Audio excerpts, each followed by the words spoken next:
Senhoras e senhores, e Beus no ar.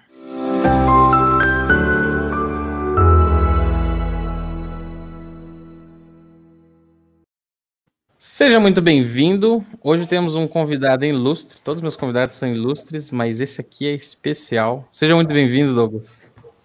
Tiagão, obrigado, cara, pelo convite. É uma alegria estar aqui com você para trocar essa ideia aí sobre inovação e sobre digital aí no nosso podcast. É bom que você já adiantou o tema e eu não precisei falar. Então, deixa eu mostrar aqui, ó. Hoje a gente vai falar de um assunto que o pessoal ainda dá uma patinada, né? Sejamos sinceros aí. Vamos lá, para a gente começar já assim, dando um chute na porta. O que seria inovação no mundo digital? Cara, é que assim, eu tenho um pensamento muito peculiar, você já sabe, né? A gente já tem conversado aí esses dias, está trabalhando num projeto juntos, e você sabe que o meu pensamento é bem diferente do convencional. Para mim, inovação não tem nada a ver com software, com hardware, com tecnologia. Não tem a ver. Para mim, não tem a ver. Agora, o que acontece é que, para mim, todos os caras de tecnologia geralmente são inovadores. Por quê? Para mim, a inovação não é só fazer um negócio tecnológico que pisca, que brilha, que gira, que tem NFC, que tem RFID, que o cara chega perto e roda. Não, isso para mim não é inovação. Inovação, para mim, é você fazer uma coisa de uma maneira diferente, mas, em sendo diferente, tem que ser melhor que a anterior. Para mim, isso é inovação. Isso é complexo. Então, inovação não seria algo que partiria do zero? Eu não digo que partiria do zero. Eu diria o seguinte, é que eu não acredito que ninguém inventa nada e eu também não acredito que ninguém ensine ninguém a nada. Eu te falei, é cheio de... assim, se precisar de corte, vai ter muito corte peculiar, né? Não, exatamente. É o que eu quero, velho. E aí, o que acontece? Eu acho que tudo que a gente faz, a gente parte de uma base. Eu não acredito no conceito sociológico de tábula rasa, né? Que a gente nasce zerado. Então, se a gente não nasce zerado, eu acredito que as nossas ideias também nunca são zeradas. Então, por exemplo, vamos pensar como um cara chegava lá numa cidade, num lugar. Ele tinha que se mover de um ponto a outro. Ele podia ir de táxi, ele podia alugar um carro, ele podia ir a pé, podia encarar um busão. Aí, alguém pegou isso e fez diferente, mas fez melhor do que isso. Então, para mim, inovação é fazer diferente, mas esse diferente tem que ser melhor que o anterior. Então, é tipo uma adaptação? Seria tipo, eu pego isso e adapto para fazer upgrade daquilo que já é uma coisa consolidada? Exato. Cara, poucas vezes na história da humanidade surgiu uma coisa completamente nova. Nós temos aí o fogo, a roda, a cozinha, né? Cozinhar, porque aí agora começaram a cozinhar para conseguir digerir melhor os alimentos. Então, são saltos, né, que a humanidade dá. Esses saltos também são inovação, na minha opinião. Mas a maioria da inovação, ela é simplesmente subir um degrau ou dois em algo que já existia, que já estava consolidado. Então, para responder lá, para fechar a pergunta que você me fez, para mim, inovação no mundo digital é você fazer uma coisa diferente do que vem sendo feita, mas esta coisa ser melhor também no mundo digital. Será que é por isso que é tão difícil ver as empresas crescendo em inovação? Talvez elas estão querendo partir do zero, sendo que, na verdade, eu preciso pegar algo e melhorar ela? Qual que é a sua visão, Everton? Que você já trabalha com isso faz tempo? Com certeza. O problema é que muita gente quer reinventar a roda. O cara quer redescobrir o fogo, o cara quer recriar as ondas de rádio. Não é assim que funciona, cara. Nós temos que entender que teve um monte de gente inteligente, tanto quanto nós ou mais, que vieram caminhando aí, sei lá, 200 anos, algumas coisas 20, algumas coisas 30, algumas coisas 500 anos, caminhando antes da gente, chegaram num patamar. Então, o cara quer chegar lá e jogar fora tudo que fizeram antes dele e achar se eu quero uma construção de anos, né? Sim. E aí tem muita gente que gosta daquela palavra disruptivo. Eu vou ser disruptivo, vamos, né? O que é disrupção, velho? Vamos quebrar alguns paradigmas, né? Eu tô vendo que esses aqui vai ser bem polêmico. Olha, é uma palavra neutra para mim, disrupção. Para mim, disrupção não necessariamente é uma palavra boa ou ruim. Tem muita gente que vai falar, não, disrupção é sempre boa. Cara, disrupção às vezes é uma linha que está vindo e eu tenho um ângulo muito agudo, sabe, muito lateral para um tipo de comportamento ou de pensamento, e nem sempre é legal. Né? Toda disrupção, a pessoa que fala que se essa pessoa é disruptiva, ela acha que ela está fazendo com tudo. E aí as empresas acabam não inovando ou tendo dificuldade de inovar primeiro, porque querem começar do zero, não querem aproveitar o que tem. Segundo, confundem tecnológico com inovação. Quero fazer um troço muito tecnológico. Não, cara, às vezes não é. Às vezes o cara fala, não, eu quero fazer um negócio aqui que tem uma realidade aumentada, que o cara entra dentro e clica e gira, daí esse negócio vai mandar um sinal para o satélite, e o satélite vai fazer piscar o semáforo na frente dele. Cara, às vezes não é isso que a pessoa quer. Às vezes não é isso que nós precisamos. Né? Então, fazer uma coisa muito tecnológica, às vezes é só para massagear o ego também do cara que está fazendo. Então, o primeiro ponto ali, ó, o cara quer jogar tudo fora. Segundo ponto, o cara quer inventar um negócio maluco, sabe, cheio de esquema para demonstrar a habilidade técnica dele, mas muitas vezes eles esquecem aquilo que você é fera, que é pensar no usuário, que é pensar no cara que vai ser fruto daquela inovação. Inovar por inovar, cara, não faz sentido. A inovação, ela surge para as pessoas, para o ser humano, para a sociedade. Então, a inovação, se o cara descola disso, se o cara quer só simplesmente botar tudo que ele sabe, toda a técnica que ele tem, tudo que ele aprendeu, ele só vai fazer um troço complexo, confuso, que ninguém vai gostar, e ele vai falar assim, as pessoas não entenderam o que eu queria fazer. Mas sendo que ele que não entendeu que inovação é simplesmente, como eu falei já, pegar uma coisa que funciona, ou que não funciona também, sim, e tornar melhor. E aí, digital, vai ter um computador no meio, vai ter programação, vai ter um app, vai ter código, vai ter um sensor, vai ter alguma coisa, vai ter internet, vai ter IoT, né? Uma coisa nesse sentido. Então, no fundo, inovação é nada mais do que melhorar processo, né? Se a gente for analisar, né? Com certeza absoluta. Inovação é melhorar as coisas. É melhorar as coisas. E aí tem outra pegadinha disso, né? Que o pessoal tem muito aquela pira, assim, né? Eu mesmo sou fanboy, tá? Desse cara, eu sou fanboy de Steve Jobs e eu sou um early adopter, assim, eu sempre adotei tecnologias bem antes, né? No começo. Uhum. O meu hobby, né? Eu não sou um cara de tecnologia, de informática, você sabe disso, né? Eu trabalho com marketing, eu trabalho com desenvolvimento humano, outra pegada, mas eu gosto disso, é um hobby. E todo mundo tem aquele vício. Ah, não, Steve Jobs não simplificava, não simplificar. Só que a turma sempre cai naquela pegadinha, né? Que achando que está tornando simples, ou está tornando ineficaz, ou está tornando incompleto, ou está tornando simplista. Então, ineficaz, incompleto e simplista não é simples. Então tem essa pira que os caras, outros cilada, né, que os caras caem é essa. Não, vou fazer como o Steve Jobs fazia, porque quando ele morreu, a inovação morreu com a Apple, e aí temos que deixar assim, um botão só. Será que um botão responde o que eu preciso? Se responder, é isso que você tem que fazer. Se não responde, não é isso que você tem que fazer. Então, os caras tentam pegar muita receita de bolo de inovação e não se esquecem, se é inovação, aquele cara inovou. Se copiar aquele cara não é inovação. Você copiar alguém que deu certo não é inovação. A cópia não é uma inovação, né? Não. Porque não é tem uns termos, né? Tem aquela cópia, tem a réplica, aí tem o melhoramento, né? E tem esse processo de fazer só porque é hype, né? Então, é delicado isso, quando a gente começa a trabalhar com inovação, né? Bem verdade. Na sua visão, assim, em questão de comportamento, assim, para você melhorar algo, né? Você já trabalhou com N projetos complexos, já está cansado de saber. Qual que você acha, assim, que é o start inicial para a gente trazer essa ideia nova? Por exemplo, a gente vai começar a trabalhar em um projeto específico que está dando determinado problema. Show de bola.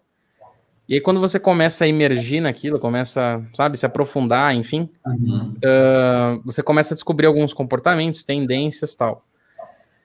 De onde que vem esses insights para melhorar, sabe? De onde que você absorve essa informação para trazer para a equipe, sabe? Para trazer para as empresas, para falar, ok, olha, o seu processo é ruim aqui, ou o seu processo é bom aqui, e a gente precisa melhorar, precisa completar nesse sentido. Eu acho que é mais, tipo assim, quais são as suas fontes, sabe? Porque, de novo, vamos voltar para aquela pegadinha que eu gostei desse tema, a gente poderia explorar ele melhor. Por exemplo, vamos ver o conceito que o Steve Jobs falava. Ok, Steve Jobs morreu há uns bons anos atrás, então a tecnologia evoluiu, cultura mudou, comportamento mudou. Ok, se eu tô me baseando em Steve Jobs, ele trazia muito essa noção do minimalismo, né, da simplicidade, da facilidade do uso. Minimalismo é geração Y, né, millennial. Isso, inclusive, é a pegada que está agora. Se você está assistindo esse podcast na época do lançamento, nós estamos gravando no mês 6 de 2021, tá uma pegação de pé na internet justamente sobre isso que você falou, do minimalismo, né? Fizeram uma lista, os Zs, a geração Z, fez uma lista de tudo que eles detestam nos millennials, né? Nos Y, e uma das coisas que eles estão malhando o pau é no minimalismo.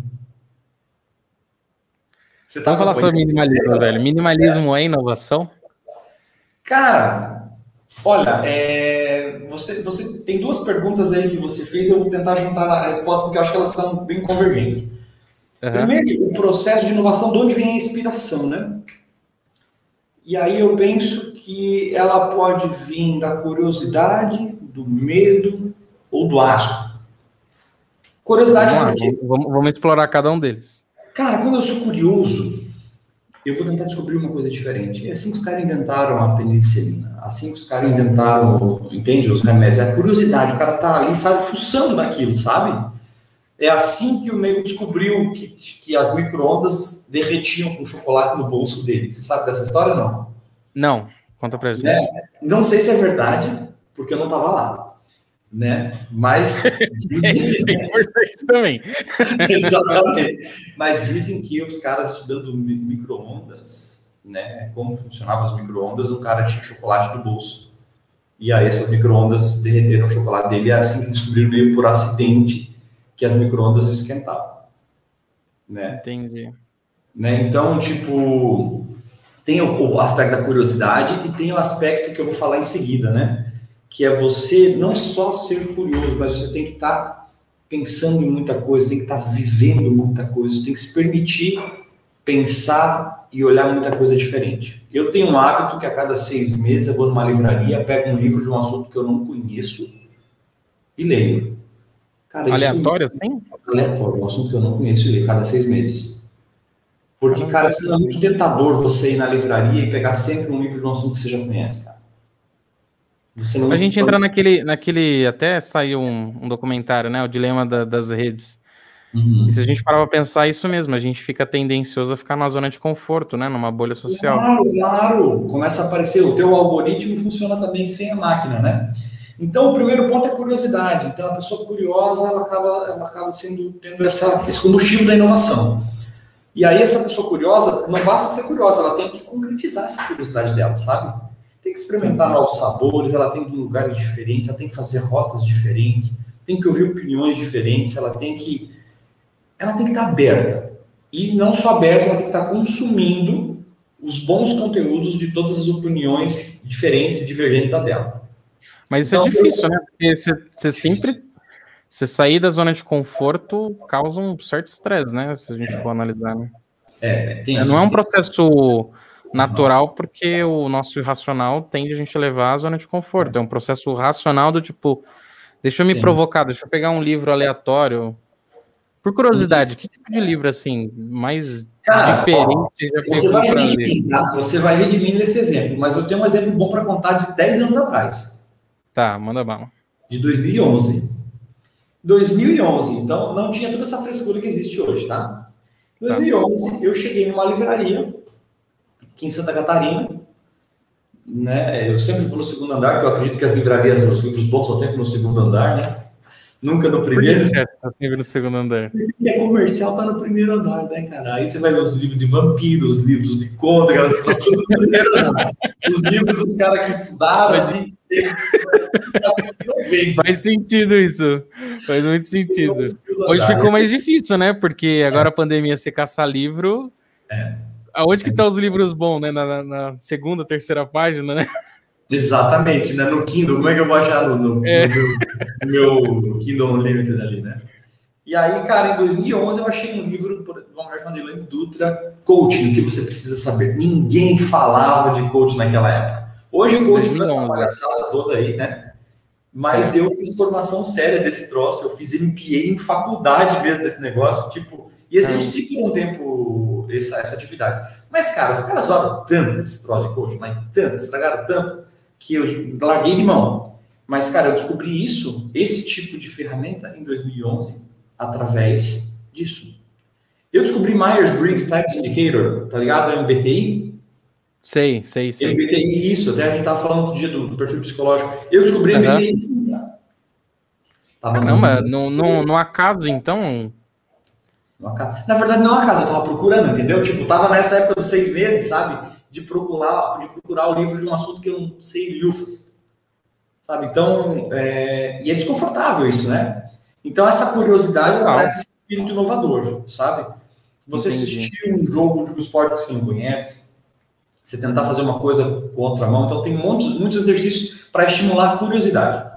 Até tem um cara chamado Moreno, né? O Moreno, ele é o cara criador do psicodrama, e ele fala muito disso, da curiosidade, da importância de ter curiosidade, que a gente desempenha papéis ao longo da vida, e esses papéis a gente vai desempenhando bem de acordo com o que a gente vai crescendo nesses papéis. E ele fala da criatividade do ser humano, que a criatividade é inibida, porque a gente vai tolindo a curiosidade. E aí você vai... Então, por exemplo, uma criança é curiosa, muito curiosa, ela pergunta tudo, ela quer saber de tudo, e o adulto, ele perde a curiosidade por quê? Porque ele começa a achar que ele sabe. Profundo isso. Eu sei isso daqui como funciona, eu sei aquilo outro como funciona, e isso impede muitas vezes a inovação, principalmente no digital. Por quê? Porque o cara que inventou a rede social, ele fala, eu sei como funciona, mas ele inventou aquela rede social, mas daqui a pouco ele vai ser engolido pela próxima, de alguém que vai pensar diferente, que vai fazer o igual, só que melhor. Né? E aí vai avançar essa ciência, né? A inovação seria, então, o avanço de uma inteligência, né? Se a gente for colocar grosso modo, né? Entendi. Então, a criatividade ela é interrompida no mundo adulto, porque se a gente está trabalhando sempre na mesma coisa, a gente acha que sabe de tudo, né? Sei tudo. Então, isso é um dos elementos. O outro que eu te falei é o medo, né? Muita gente inova por causa do medo também, né? Tá, tem medo de acontecer alguma coisa, tipo... O cara que inventou a cerca elétrica, o cara que inventou o alarme, é o cara que tinha medo, né, cara? De ser roubado, então. Então, os medos, muitas vezes, acabam fazendo com que a pessoa pense nas coisas como são, criar um jeito novo, só que melhor. Só que não é legal você chegar a precisar inovar por medo, sabe? Uhum. Por curiosidade é muito mais legal. E depois é o asco, né? O asco é o nojo. O asco é quando você vê uma coisa que te causa repulsa, né? Uhum. Então, por exemplo, você vê muito o pessoal de causas nisso, né? O pessoal de causas, assim, tipo, humanitárias ou causas políticas, né? Esse pessoal acaba inovando, né? Você percebe um movimento como esse que aconteceu antes do movimento do Vem Pra Rua, não sei se você lembra, anos atrás. Sim, lembro. Então, isso aí é um asco, né? E aquilo, por que você está dizendo que aquelas passadas foram inovação? Foram, cara, foram inovação, porque pegou o que estava e mudou. Né? E aí melhor também entra naquela ponto relativo, né? Não estou dizendo se eu concordo ou não com isso, mas estou dizendo que esse asco levou as pessoas a fazerem coisas diferentes. Naquela época surgiram os políticos do YouTube. Caramba, é verdade. Sim. Hoje você consegue acompanhar, né? Aqui, até mesmo aqui no YouTube, quem tiver assistir aqui no YouTube, mas aqui no YouTube você tem vários influencers políticos, né? Claro. Surgiram dali, inovação. Igual essa vibe que nós estamos surfando agora. Podcasts. Quem que começou com esse esquema de podcast? Na verdade, quem começou? Quem conseguiu inovar nos podcasts que estavam assim, paradinhos lá no Apple Podcasts ou né, linkados lá no SoundCloud, você só trazia o linkzinho. Quem conseguiu inovar? E era só o áudio, né? A galera do humor parou de fazer show. Não conseguia fazer show. Pode ver os talk shows agora, esses que estão fazendo agora, que na verdade um podcast é mais esse modelo de talk show virado em podcast, né? É isso aí. Galera do humor, cara. Galera do humor que começou, né? O pessoal começou a parar de fazer shows. E aí, se você vai ver os caras top hoje aqui do YouTube e das outras plataformas, é nego que tava lá fazendo comédia, né? Então, eles, né, foram ali inovaram porque vieram para a internet no sentido tipo, de mudar o conceito, né? Mas se você for olhar, essa mudança é o medo, né? Fala isso agora. Certeza, cara. Tem que pagar minhas contas. Tem, inclusive, um podcast, agora não me lembro de quem que é o podcast, que o cara, ele fala claramente disso. Fala, cara, eu tinha boleto para pagar. Outra palavra dos millennials, né? Boletos. Boletos. Se você não gosta da palavra boleto, você nasceu para frente em 95. Eu só tenho uma coisa para dizer para você. Calma. Os seus boletos vão chegar. Espera. Senta e aguarda. Então, para concluir a segunda resposta que você fez da pergunta, né? Primeiro, como é que é o processo de inovação? Primeiro, tem que manter a curiosidade ativa, e para manter a curiosidade, tem que manter a tua mente aberta e oxigenada. Também com um pouquinho de medo, tá? Vale, medo é bom. E lá no Paraná a gente fala que medo é bom e conserva os dentes, né? A gente falava isso. Maldade, né? Você vai ver. Sabe que você me lembrou? Você essa coisa do mimimi do politicamente correto. Eu acho que o humor não tem limite, eu sou desse, tá? Uhum. Você me fez lembrar duas coisas nessa questão do medo. A primeira não lembro, tá? Não lembro qual que é a fonte. Escutei pela vida e guardei, não sei de onde que é a fonte. Inclusive, curiosidade, depois vou pesquisar. Eu escutei uma vez alguém falar assim, por que a gente... como é que é a palavra? Por que a gente acelera? Eu fiquei, como assim porque a gente acelera? Porque inventaram freio.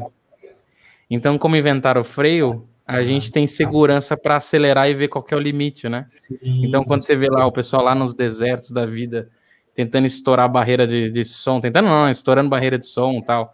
Sim. Você tem lá o paraquedas, né, para diminuir, para frear, tem os freios e toda a tecnologia para frear. É verdade, e é uma forma, né, tipo assim, vamos explorar, sei lá, o céu, vamos criar um avião, beleza, vamos criar o paraquedas, né? Caso dê merda, a gente pula para se salvar. Sim, então, exato. Eu vejo talvez que o medo seja uma forma da gente avançar por conta disso. Tem um... Se a gente for trazer os medos aqui... básicos, né? A psicologia fala que tem os medos básicos, né? O medo da violação, por exemplo.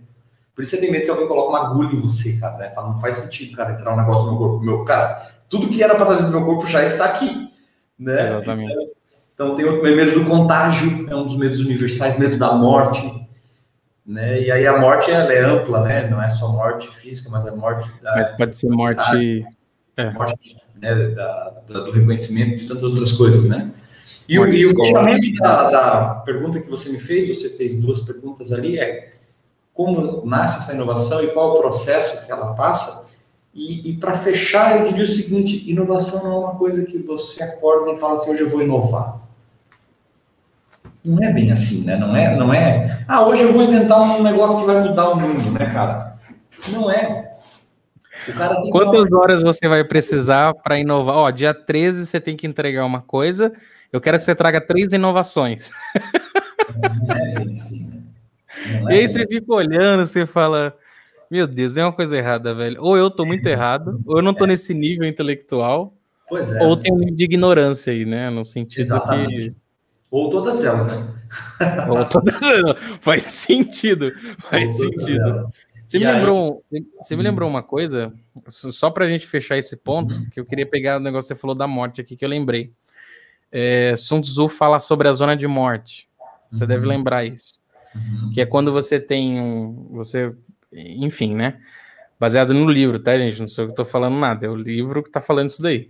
Que quando você precisa vencer e o seu, sei lá na guerra, enfim, os seus soldados está no número menor, se você colocar eles num lugar onde tem campo aberto para fugir e o outro exército for maior, a possibilidade do outro exército ganhar é muito, muito grande. Porém, se você colocar esse grupo numa situação em que não tem o que fazer, né, que é o que eles chamam de zona de morte. Então, por exemplo, sei lá, eu lembro dessa cena quando eu vejo 300, né? Do 300, sim, do 300 é verdade, né? Eu lembro do 300. Então, tipo assim, não tem o que fazer. Ou você luta, ou você luta. Exatamente. E aí, parece que você ganha extra força, né? Você ganha esse vigor, essa... E se a gente for olhar, a gente tem muitas zonas de morte em contexto, né? Por exemplo, a pandemia, o lockdown. Então, o que seria a nossa zona de morte? Os boletos. Puta, boleto tá vindo. A gente teve que se mudar o jeito de trabalhar, né, Douglas? Cara, eu mesmo vim para o mercado. Eu estava desde 2006 trabalhando por conta própria com a minha empresa, com o meu CNPJ. E um dos fatores que não foi só esse, né, mas um dos fatores que me levou a voltar para o mercado, né, o mercado formal, tradicional, foi a pandemia. A minha área secou completamente, que é T&D, treinamento e desenvolvimento. Então, eu precisei me encaixar no mercado. Como que você enxerga essa sua área? Porque você trabalha em duas vertentes, né?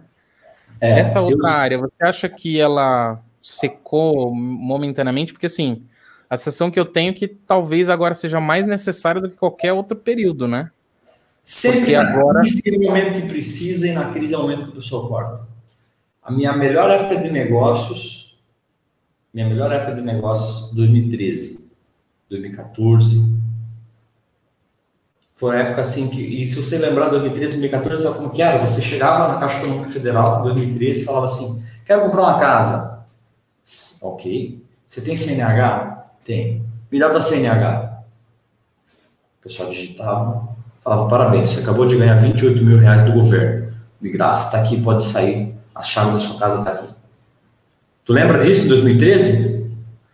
Todo mundo conseguia comprar uma casa, o governo tinha um programa na época fortíssimo que chamava Minha Casa Minha Vida e tava assim, sim. todo mundo, cara, comprando casa. E isso que refletiu, cara? Refletiu na economia como um todo, cara. Eu vendia treinamento na época a um preço bem mais alto. Hoje eu tenho que vender 30% do que eu vendia. Eu botava turmas com 30 alunos, 35 presencial, de monte. Eu tinha 7 turmas por ano. E aí, cara, veio a crise. Aí a crise é a época que o pessoal precisa, 14, junho de 2014 começou a crise. De junho para frente de 2014, só para baixo. Então, cara, eu acho o seguinte, é a época que o pessoal precisa? Precisa muito. Vão fazer? Não. Quando passar essa pandemia, cara, vai dar um boom de novo. Por quê? Porque as pessoas querem estar junto umas das outras. Você vai ver, curso vai crescer um monte, pós-graduação vai crescer um monte, MBA vai crescer um monte, aulas de esportes coletivos vão crescer um monte, tá? Aulas de esporte coletivo? Tipo, por exemplo, vai ter lá o pessoal fazendo aula de vôlei, aula de futebol, você vai ver coisa que não acontecia. Antes era só criancinha que ia. Se abrir daqui um tempo agora, aula de vôlei para adultos, você vai ver que vai lotar.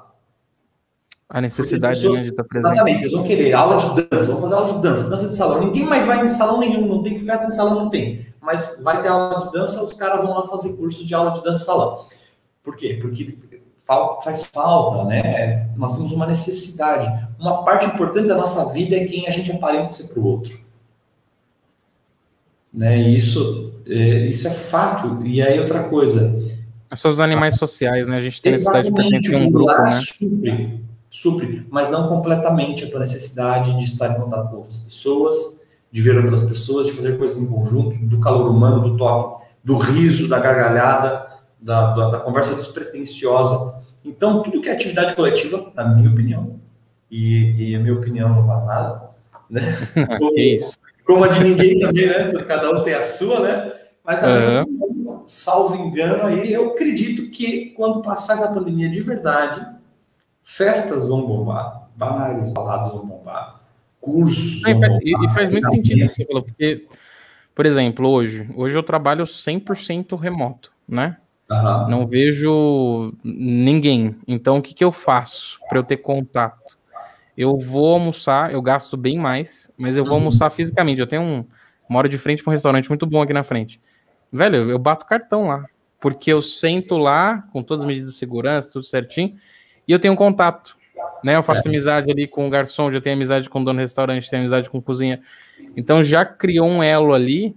Sim. Aquilo me faz bem, né? Às vezes nem tô com vontade, sei lá, poderia fazer aqui em casa, sabe? Preparar minha própria comida, igual eu faço, enfim, mas às vezes eu falo, dane-se, eu vou para lá, porque essa necessidade é emergente, né? Sim. É engraçado esse processo. Isso vai voltar forte, cara. Feiras, sabe? Tipo, você vinha vindo assim, por exemplo, eu toco, né? Tá vendo um violão atrás de mim aqui, dá pra ver, né? Eu tenho um canal no YouTube de aula de música antigo, eu tenho 14 anos lá. E aí, assim, as feiras de música, por exemplo, vinham ano a ano, cara, perdendo público. Vai começar a voltar. Eu acho que depois da pandemia vai começar a aumentar. Ah, mas vai ter feira de plantação de alface? Vai ter gente também. Vai ter feira de ração para minhoca? Vai ter gente. Porque o pessoal vai procurar lugar para ir. O pessoal tem um senso muito grande agora da finitude da vida, né? Porque, querendo ou não, a gente perdeu 500 mil de pessoas para a Covid. Sim. E aí, cara, a pessoa começou a ver e pensar assim, cara, meu pai e minha mãe guardaram a vida inteira, fizeram e tal. E aí, o que aconteceu? Que meu pai faleceu de Covid. Ah, meu marido, minha esposa, minha tia. Então, eu acho que o pessoal, por um tempo, por meia década, talvez depois da pandemia, ou talvez até mais disso, eu acho que as pessoas têm a tendência a pensar mais no agora do que no amanhã. E isso é um terreno para inovação, né? Então, eu penso, né, que se isso acontecer, de verdade, quem chegar nessa época e pensar assim, o que eu posso fazer diferente, só que melhor do que era feito antes, para ajudar as pessoas a ter o que elas querem agora, que é talvez ter um contato com pessoas, ter um movimento, um momento, uma coisa assim. E é um desafio isso, né? Porque antes era... vou trazer alguns temas para enriquecer esse ponto aí, para a gente discutir. Que era... quero muito trabalhar de home office. Desejo muito trabalhar de home. Era um desejo. Ok. Essa era uma premissa. Quero estudar em casa, tudo remoto. Se eu puder fazer tudo online. Se eu puder de casa, se eu puder fazer tudo pela internet, tudo pelo meio digital. Agora, essa percepção que você falou é linda, porque assim, agora não é mais uma parede que separa. Agora ele virou um cross, né? Então a inovação digital, ela tem que estar conectada com o meio físico. Se a gente for analisar, né? Você lembra aqueles caras que botavam roupa de gala para levar o lixo para fora? Você viu isso? Não, eu não vi isso, não. No começo da pandemia ainda, no começo não, mais ou menos no meados da pandemia, teve um pessoal, não lembro que país que era, que botava roupa de luxo, assim, vestido, cara, roupa e tal, para sair levar o lixo, né, para fora. Que bizarro. Exato, né, cara? Porque a pessoa precisa daquilo, né, cara? Cara, eu vou falar. Quase todo mundo que eu conheço, eu me coloco no lugar. Ao longo da pandemia, pelo menos uma vez, se arrumou para ficar em casa, ou para não fazer nada, sabe?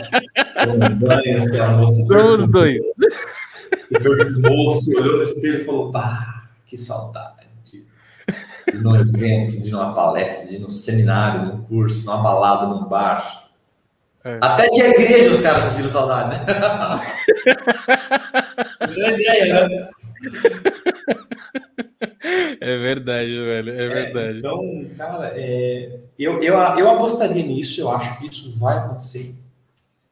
E a gente vai ter um mundo completamente diferente depois disso, né? A gente vai ter um mundo... Pós-pandemia, né? Pós-pandemia vai ser bem diferente, e os primeiros que decifrarem como vai ser e conseguirem inovar de verdade, que para mim, como eu já falei, eu repito, já falei isso umas 5 vezes aqui, tem que transformar o negócio para algo melhor. Vai ter um monte de jovem que vai conseguir, eu não digo jovem de idade, é jovem, eu acredito muito na mentalidade, mentes joviais, mentes assim, sagazes, vão conseguir trazer essa inovação. Outra coisa, eu não acredito em perpetuidade, né, cara? Eu acho que o que está postulado, o cara perde a curiosidade, acha que sabe de tudo, e é um processo muito difícil. O cara continuar sempre se renovando, sempre se atualizando. É que dá trabalho, né, Douglas? Em todo sentido, perde a elasticidade, né? a gente perde a neuroplasticidade, a gente perde a paciência, né, com os incautos, com os caras que não sabem do que a gente está passando, da vivência que a gente tem, e a gente fica muito preso a uma experiência anterior. Mas a experiência anterior, ela pode sim ter servido, e serviu para muita gente na época que ela foi vivenciada, mas a experiência anterior não garante nada. Não é uma vez que você... Kodak era o top ainda. Tá ligado, Kodak? Tô ligado. Né? Tem um documentário, acho, na Netflix, que fala Kodak, o cara inventou a captura em um sensor que mostrava a foto numa tela. Os caras da Kodak falaram assim, mas quem que é o retardado que vai querer pegar uma foto de uma tela, guardar no sensor e pegar numa tela, deixar engavetado o projeto? Ficou tipo 15 anos. Ela podia ter inventado a máquina digital 15 anos antes do que o primeiro cara que depois fez e lançou, né? Não, então, e quem foi um grande precursor que utiliza celularzinho, né? Que mais Nokia, utiliza isso, o conceito de selfie, né? A Nokia é um exemplo disso, né, cara? A Nokia, lembra que os primeiros telefonezinhos que o visor não era verde? Eu adorava, cara, aquele que fechava, sabe? Aquele que abria. Eu adorava que a bateria durava uma semana. Uma semana. Z, só da geração Z, a bateria do celular durava uma semana, tá? Então não melhorou tudo, tá? Então não acho que melhorou, não. Teve coisas que pioraram. E tinha joguinho já, joguinho, né? Tinha joguinho. É, esse mesmo. E aí, cara, você vê a Nokia, depois ela teve a primeira tela colorida, o primeiro celular com câmera, tocava MP3, depois a Sony tinha muita competição com eles e tal, mas aí lançaram o Android, lançaram depois o iOS, a BlackBerry vinha forte, e aí... Sumiu, né? Eu não sou de tecnologia, mas você viu que eu gosto dessa vibe, né? Eu tenho essas cronologias, eu gosto disso. E aí, cara, perderam o espaço, né? Eu me lembro que eu tinha um amigo que trabalhava na ONU, cara. E ele era o bambam, ele fez um mestrado em economia em Princeton, a professora dele, e lá ganhou o Nobel de Economia por ter previsto a crise de 2008, uns troços assim, tá? Tá, alto nível. E aí cara, eu só não assisti o lançamento do iPhone 9. Você assistiu o lançamento do iPhone 9? Não, eu achei que tinha travado, que você ficou parado. Eu falei, ué, será que travou o vídeo? Não, o iPhone 9 não teve. Né? Foi do 8 pro 10 direto. Né? Eu assisti todas as keynotes de lançamento de iPhone. Essa eu não sabia, do 8 pro 10. É porque eu não sou muito fã de iPhone. Do 8 pro 10. Porque faria 10 anos de iPhone e mudou do 8 pro 10 direto. Não tem iPhone 9. E aí, cara, eu assisti todos os anos, assim, sabe? E aí, quando lançou o iPhone, cara, eu falei com esse meu amigo da ONU, eu falei, cara, você usa BlackBerry, esse negócio aqui, olha que o cara lançou e tal, vai funcionar. Ele falou assim, não, isso não é o bicho de BlackBerry. BlackBerry funciona no e-mail, olha aqui como funciona aqui, tá? Mostrava o BlackBerry, aquele que tinha uma bolinha no meio que girava, assim. E eu falei, cara, esse negócio aí não vai rolar. E a ação da Apple, na época, se você não podia comprar no Brasil, porque não tinha as ADRs ainda, né? Mas a ação da Apple, na época, era R$7. Caramba! Chegou da pico de R$4. E aí parece que já deflacionaram 2 vezes. Então, tipo, uma ação já estava valendo 2 ou 3, né? E hoje é tipo assim, uma fortuna, 300 pau. E aí o que aconteceu? A BlackBerry, você tem acesso a algum BlackBerry? Não. Não, né? Então, assim, eu não se a gente for para essa linha, a gente tem o Pli Pli, né? Lembra? Não. Pli Pli, Nextel. Sim. Né? O rádio. Muito, né, cara? No Brasil quase não tinha tanto, mas tinha esse negocinho, né, de mandar o rádio amador, né? O Nextel, né? Nossa, velho, às vezes tinha um pessoal que usava até demais e aquilo me irritava, velho. O pessoal gritava, né? E era um símbolo, né, de status também, né? Total. E aí veio o WhatsApp e fez assim nas telecom. Pá! Né? Deu uma quebra, né? Exato.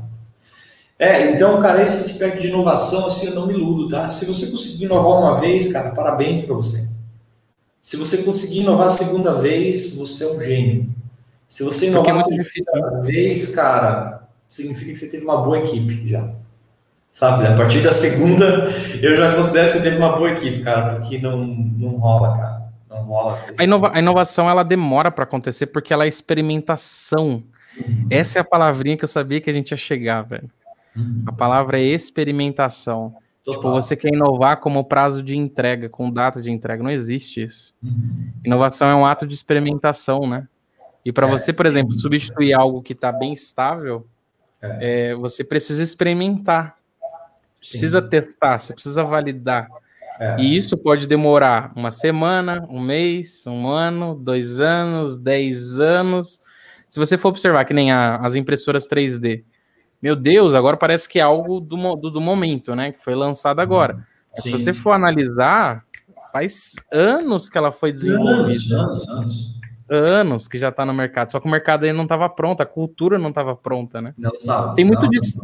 Tem muito disso também, né? Às vezes surge alguma Alguma inovação e não é o tempo, né? Cara, o Google Glass foi um caso clássico disso, cara. Essa aposta eu errei feio, cara. Né? Quando eu vi o Google Glass, eu falei, cara, isso aí em 2 anos e meio vai bombar, cara. Vai detonar. Todo mundo vai usar esse troço, vai funcionar. Eu preciso contar uma história desse. Eu preciso contar uma história desse, que isso é importante. E aí, assim, eu me inscrevi no programa de beta lá, tá? Você tinha que se inscrever no programa de beta e pagava $1.000, acho. $1.000 ou 1.100 para comprar o Google Glass. Eu não passei lá, tinha vagas limitadas lá. Não consegui, eu ia botar na época, cara, eu ia botar $1.000 para comprar essa bicheira, cara, desse Google Glass. Que para quem não sabe, o Google Glass era um óculos que tinha um prisma em cima do olho, que ele projetava ali, né, informações, e ele tinha uma câmera também, e a câmera que fez o Google Glass não decolar, não pegar. Então, o mundo não estava preparado ainda para isso, cara, mas eu acredito, sim, que os dispositivos vestíveis, né, os wearables, né, vão vir para o olho, e eu acredito nisso, cara. Deixa eu até compartilhar aqui para o pessoal saber o que a gente está falando. Aqui, ó. Esse aqui, né? Que ano que foi isso aí, cara? Putz, boa pergunta, deixa eu ver. Foi 2000 Cara, foi antes de 2013 isso daí, eu acho. Vamos ver aqui no... Não é a melhor fonte, né? But... mantido 2012. Aí, ó. Eu imaginei, eu falei que era antes de 2013, ó. Ali, ó. É isso mesmo. É isso mesmo. Eu tenho que contar uma historinha desse aqui, que isso aqui foi engraçado, velho. Em 2015, eu tava trabalhando tava trabalhando num lugar, e a gente tava numa equipe que era a equipe de inovação. Então chamava equipe de novas ideias, a gente trabalhava naquele bagulho de TI bimodal, sabe? Que é invertido, que não tem burocracia, enfim. Sim. Aí a gente tinha o Google Glass e a gente tava experimentando para ver se fazia sentido, né? Tinha? A gente tava desenvolvendo, velho, 2015. Caramba! E aí o que aconteceu? A gente tava, então eu experimentava, caralho, velho, aquilo cansava o olho, sabe? Enfim, tinha acabado de ser lançado, né? Protótipo, era alfa ainda, que lançaram. Era. Tipo, e aí a gente tava testando. Que dobrava lá, que dava problema, né? Sim. Aí o que aconteceu? O meu chefe, cara, na época, ele tava também, a equipe inteira era pequena, a gente tava testando, validando para pensar em produto. E aí, o que ele fez? Retardado, velho. Putz, saudade desse cara. Inclusive, se eu achar ele um dia, eu vou trazer ele aqui. Aí, o que ele fez? Ele pegou o Google Glass e ele queria saber como que era dirigir com aquilo. Olha a ideia. Ele pegou o Google Glass e colocou e foi dirigir. Ele falou, não, vou para casa, vou ver, vou colocar aqui um mapa, que tinha um mapa, né? Tipo, tinha navegação ponto a ponto. E era bem avançado. O problema era a internet, né, cara? No Paraná, por exemplo, o São Paulo talvez tivesse 4G na época, mas a internet do Brasil era 3G na época ainda. Não, mas era 3G na época. Era 3G? Ah, tá. Era 3G na época. Uhum. E aí ele tava usando e ele foi. Aí o que ele falou pra mim? Ele chegou no outro dia e falou, não, Thiago, é horrível, não dá pra dirigir, eu me desconcentrei e eu bati o carro. Como assim? É sério, velho. Ele pegou o óculos e ele falou numa simplicidade, tipo, ele tava focado, sabe, dane-se o carro. Ele ficou focado no óculos. Ele falou, não funciona. Eu já percebi que para carro não funciona. Então eu bati o carro, fui virar. Claro que o head-up display ali vai funcionar melhor, né, cara? Que a questão dele. E aí eu achei engraçado isso, né? Porque, assim, a gente tava trabalhando com várias coisas, desde Arduino na época, sabe? Essas coisinhas. Então a gente tava experimentando mesmo. E aí eu achei engraçado isso, porque o cara foi experimentar na rua e bateu o carro, sabe? Assim, ele é genial, velho. Genial também. É genial. Você ia adorar conhecer ele.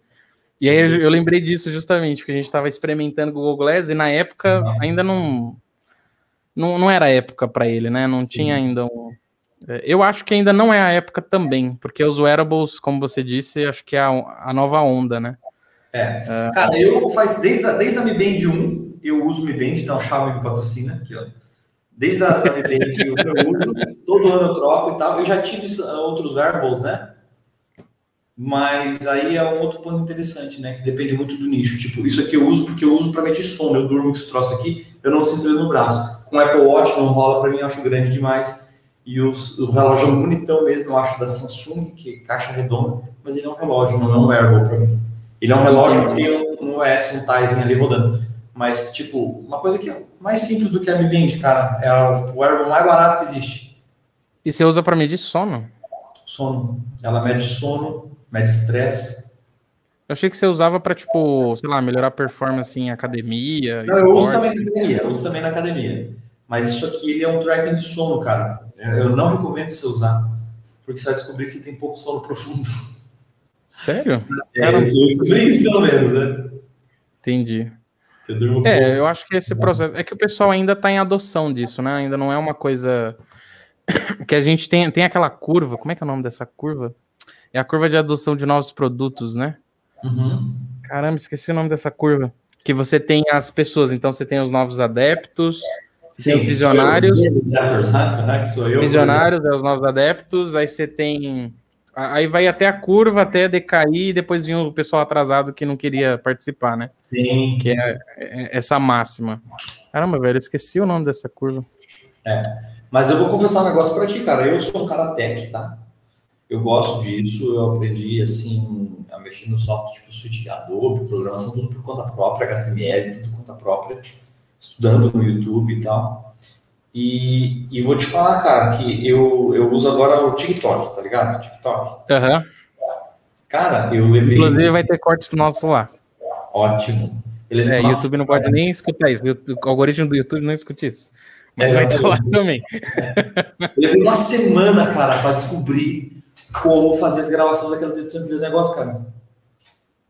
Passei trabalho. E a molecada de 12 anos, 13, faz assim, brincando o troço todo. Então, eu sou um cara que eu me considero, assim, fluente em digital e tecnologia. Sofri com a tecnologia agora. Eu tive ali uma curva, né, um rampeamento não foi tão rápido como eu gostaria, né? Entendi. E também tem isso, né, cara, que é um ponto interessante da inovação. Você tem que ter aquilo que você falou, né? O público tem que estar preparado. O público tem que ter uma certa vivência, tem que ter uma certa experiência, tem que ter um certo conhecimento prévio para você trazer um conceito, né, cara? Pensa você levar um iPhone para 1950. Cara, achei que faz brilhante sim, ter uma dificuldade de mexer naquilo. Não porque são burros, mas nada a ver. Mas é o conceito, né? É o público vai sendo preparado, né? Inclusive os fracassos preparam o público para o próximo sucesso, né? Sim. Se a gente perceber, você teve várias interações, né? Não sei se você lembra, eu tinha um celular, eu nem lembro mais o nome dele, que você tinha uma caneta, sabe? Que você ficava... Que foi experimentação do touch, né? Mas ele era por caneta. Sim, a Palm era fera nisso, cara. Eu tinha um Palm, tá ligado? Palm. Sim, eu não sei se era o Palm que eu... Não era Palm que eu tinha. Cara, o Palm não tinha telefone, tá? Mas o Palm, na época, substituiu a agenda eletrônica, lembra? Tinha agenda eletrônica e depois veio o Palm. E não é Palm.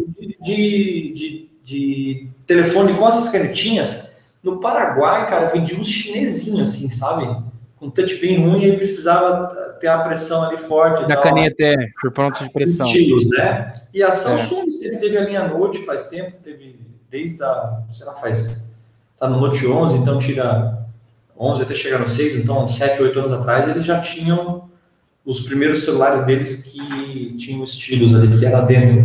Mas no Paraguai tinha uns chimbinhos, chinesão assim, cara, que tinham estilos que com o dedo você clicava numa coisa, clicava em 2, 3, e a tela precisava daquela pressão. Não era toque, né? Isso, não era com a eletricidade do dedo ali, né?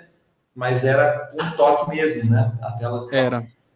Eu tinha um que você tinha assim o celular, aí você guardava a canetinha assim, e aí você empurrava para cima, você tinha o teclado embaixo, e você tinha a caneta para você fazer o touch. Eu perdi a caneta, era uma merda. Aí tinha que pegar outra ponta e tal, não funcionava direito, né? Aí depois você danificava a tela, porque você pegava alguma coisa e danificava, porque não era o equipamento ideal, sabe? Então, se a gente for parar para olhar, foi isso, né? Se o cara fala assim, é nunca isso que eu vou fazer, nunca vai precisar disso. Steve Jobs, o apresentador, falou assim, estilos, ninguém precisa de estilos. O melhor estilo que existe nasceu em você, que é o dedo. Aí tinha uma imagem do dedo vindo colocando assim, né? E aí a Apple, agora não lançou um tempo atrás a Apple Pencil? O que é a Apple Pencil nos estilos? É um lápis que você usa no iPad Pro. Caramba, Você desenha não nele. acompanhei.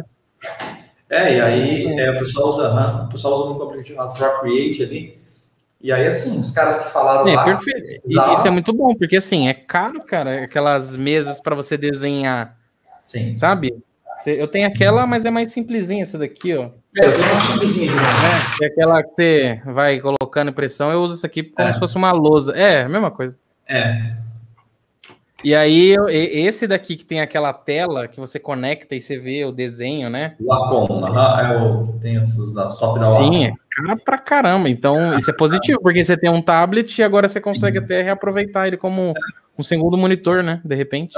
E aí, isso é uma lição importante assim, que a gente pega, né? Tipo, cara, eu falei lá atrás que isso aqui não era certo, mas você mesmo muitas vezes vai ter que morder a língua no futuro para falar. Lembra aquilo que eu falei lá atrás? Valia lá para trás.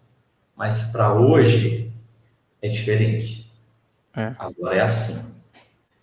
Né? Eles estavam zoando que as casas estavam crescendo e começou a diminuir, o iPhone chegou a 3,5 polegadas e tal, e hoje é tudo gigante, cara. É tudo grande de novo, né? Você tem que segurar, né? E aí o iPhone pequeno, você sabe que agora tá um iPhone pequeno de novo, né? Que é o tamanho do 5S, tem vendido menos, vendido pouco, porque as pessoas hoje estão aqui, ó, em telas de 5.7, 5.6. Então, inovação hoje pode ser ultrapassada amanhã, pode voltar ao que era antes, né, cara? Então, é tudo muito cíclico, né? Se a gente for observar, né? Tudo lá no mercado tem que viver, né, cara? Então, tem uma parte que é inovação e tem uma parte que é o mercado pressionando, né? Por exemplo... Vamos fechar com esse assunto. Esse assunto é legal. Não, manda bala, manda bala. Roupa, cara, você olha as roupas que você usa hoje, cara, você olha as fotos da sua mãe, das suas tias, é a mesma roupa. É o mesmo estilo de roupa, né? E voltou. Cara, eu vi gente fazendo permanente no cabelo, cara. Minha avó fazia permanente, tá ligado? Então, assim, isso o mercado pressiona para que volte, porque eles precisam fazer girar. Se você pensar bem, cara, qual que é a vida útil de um tecido de jeans, por exemplo? Cara, 10 anos? 12? Mas o mercado não pode permitir, cara, que você compre um troço que dura 12 anos, cara. A obsolescência programada no mercado da moda é um absurdo. E essa galera da moda é a galera que paga muito assim de ecológico, de verde e tal, né? Mas, cara, a poluição que dá moda é um absurdo, cara. Não tem reciclagem de tecido, cara. Não tem esse troço, sabe? É difícil. Então, o mercado faz muito disso, assim, com roupa, com design, com tudo, né? E aí eles falam que isso é inovação, mas, cara, isso é o mercado funcionando. Mas a inovação surge quando vem, sim, uma roupa que agora tem um fator de proteção solar, uma roupa que foi feita de fato com um produto ecológico, ou que foi de fato reciclada, ou uma roupa que monitora o meu exercício físico. Uma roupa wearable, né? Eu vi umas experimentações. Exatamente. Né, um tecido que não deixa propagar micróbios, e aí você inibe odores. Então, entende? Tipo, tem a pressão do mercado, que é o movimento pendular que você falou, né? Que eles têm que movimentar para continuar vendendo, mas tem esses lampejos, sim, de criatividade inovativa que surgem no meio dessa pressão, né? Do venda mais, do compre mais, do aumente o faturamento. E aí é nessas coisas que a gente tem que se apegar, sabe? Nesses inovadores, né? Nessas pessoas. E aí sim, como eu volto a falar o que eu falei antes, disrupção é ruim? Nem sempre é ruim. Muitas vezes a disrupção é boa. Né? Por exemplo, a gente vai ter uma disrupção grande aí, que é o estilo de roupa confortável. Eu sempre trabalhei com treinamento, cara. Até 2015, 2016, eu trabalhava de terno e gravata. Cara, que desconfortabilíssimo. Você já trabalhou um dia inteiro de terno e gravata, cara? Um terno ajustado. Eu não tinha todos esses quilos a mais que eu ganhei na pandemia, tá? Foram 15 quilos na pandemia. Aqui, ó, são os dois, ó. Aqui a cara gorda de bolacha. Exatamente, e aí desses 15. Então, assim, eu era muito mais alinhadinho, trabalhava de terno e gravata, com um terno com a modelagem italiana, que não dá mobilidade nenhuma, parece que é costurado no corpo de troço. Ele junta. Eu dava treinamento de manhã até de noite, e aí de noite eu ia pro jantar com o pessoal. Cara, cheguei em casa morto, destruído, cara. Agora ninguém me tira mais de moletom, cara. Moletom é minha vida agora. Calça de moletom. É a melhor descoberta do século, né? Exato, né? Então, foi disruptivo, sabe? O pessoal vai cair um pouco esse protocolo, na minha opinião, né? tão severo de vestimenta. Ele vai existir ainda, né? Porque faz parte, mas ele não vai ser tão severo quanto ele era antes. Era uma obrigação. Eu não preciso nunca mais voltar a usar gravata. Talvez no máximo com um blazer. Sim. Sem a gravata eu já consiga sobreviver daqui para frente, né? E isso é disrupção, cara. Total. Meu velho, a gente explorou muito esse assunto. Eu vou dar uma segurada, porque se deixar a gente vai falar umas 2, 3 horas aqui, né? Eu nem sei quanto tempo eu tô falando já. Velho, já passou mais 55 minutos. 55 já passou pra caramba. Agora é o momento marketing, meu velho. Agora, assim, aqui, se você quiser deixar espaço para tudo que você precisar de link, que você quiser que eu coloque, você me passa, que eu coloco aqui na descrição, tá? Não tem problema nenhum quanto a isso. É seu momento para você falar, sei lá, dar uma mensagem para alguém, ou do tipo, já aconteceu aqui do pessoal da... como que eu começo a trabalhar com tal coisa? E aí dá um norte. Ou, de repente, falar de algum trabalho que você está fazendo. Assim, seu momento, meu velho, fique extremamente à vontade. Maravilha, obrigado. Então, primeiro, me procure aí, TikTok, me sigam no TikTok, Douglas Oviano. No Instagram também é Douglas Oviano. No YouTube também é Douglas Oviano. E o meu site é douglasoviano.com. Eu sempre foquei nisso, cara, em treinamento, em desenvolvimento de pessoas, treinamento de liderança, desenvolvimento de lideranças, gestão de conflito, comunicação eficaz, comunicação moderna, toda essa área sempre foi a minha pegada, sempre com muito pensamento amplo, pensamento crítico e também trazendo tecnologia junto com tudo que eu faço. Então, me segue lá, entra no meu site, me manda um direct no Instagram, no LinkedIn, também é Douglas Oviano. Eu respondo a todo mundo, vai ser um prazer interagir com você. Ô Douglas, para eu colocar aqui na tela também, eu vou colocar no link, claro, mas na tela também é importante. É @Douglas Roviano, underline? Isso. Cara, sabe que esse meu nome é um negócio engraçado, cara. Esse nome, Roviano, é uma comunidade na Itália, uma comunidade pequenininha, e aparentemente eu só conheço sem underline. Sem underline. Tá. Isso. Aparentemente, só eu tenho esse sobrenome, cara. Eu procuro esse sobrenome em outras pessoas, mas não achei muito. Então, se você googlar, ele vai aparecer fácil. Tudo que eu tenho vai aparecer lá. Meu LinkedIn, meu Instagram, meu site, tudo. Vai aparecer meu blog. Eu ia te perguntar isso, se é um sobrenome de alguma família, mas... Cara, isso aqui eles deram assim, tipo... Era de um avô meu, tinha um segundo nome parecido com esse daqui. E aí foram me registrar e fizeram mais ou menos como se fosse essa homenagem para esse meu avô e tal.